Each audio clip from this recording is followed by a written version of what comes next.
अस्सलाम वालेकुम मेरे तमाम दोस्तों की हाल है, ठीक हो। मैं बंदा ना चीज़ नवाब सरगोदिया जनाब की खिदमत चंद एक फरमाइशी दौड़े लैके जनाब हाजिर हाँ।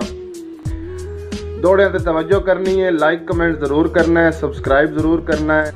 बेल आइकन दबा देना। जनाब अली सियाल फ्राम जंग ने अली भाई जनाब की नज़र एक दौड़ा है कै पेड़ विच बेली हार नहीं आती, दिलदार जे चंगे होवन, कंड रैयत की आतिश नहीं लगती, सरदार जे चंगे होवन, ते रह वैंदन भरम जमाने ते परिवार जे चंगे होवन, बंदे कबर भी पुछ के आ वैंदन किरदार जे चंगे होवन। एक दौड़ा अरसलान भाई वास्ते बहुकम मार उमर जनाब दी नज़र दौड़ा है जनाब एक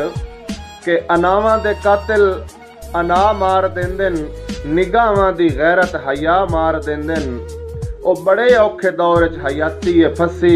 जे दुश्मन तू बचिए बिरा मार देंदन। और एक दौड़ा जनाब मनशे भाई की नज़र है कि किस दौर च रिंद पछताने हन अनमोल पैमाना दे के, हुण साकी नहीं अरमान करेंदा बेदाम मैखाना दे के, लज कासिम बेली रख दे खान कदी जिंद नजराना दे के, अज सज्जन मरेंदे सजना नू हथों आप बयाना दे के। और शुएब जोइया फराम विजियां वाली जनाब की नज़र एक लाइन है कि मेरा रब कायनात नू चानण दे के हर शाम स्याही दे छड्डदा है, मजबूर दे गल चों कढ के रस्सियां मगरूर नू फाई दे छड्डदा है, ते जदां कासिम कोई ना साई होवे उंदी आप गवाही दे छड्डदा है, पहले कैद करा के यूसुफ नू पिछे मिस्र दी शाही दे छड्डदा है। और आखिर एक जनाब दौड़ा है मलिक जाफिर बिरा जनाब की नज़र एक दौड़ा है कि जदों अख ते जग लगदी है, सिर तो नीवी पग लगती है, बंदा आप जे ठीक ना होवे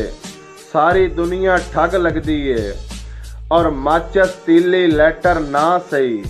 और गल्लां नाल भी अग लगती है। बहुत शुक्रिया नवाजिश। एक जांदियां जांदियां दौड़ा सारे भरावां दी नज़र करदा जासा किदे वग है दौर विरागां दे, किदे पता नहीं यारियां गईयां, सदरां दे देस तू सिख दियां कूंजां किदे मार उडारियां गईयां, गुण बन के आके बसांगियां नू खा बे इतबारियां गईयां,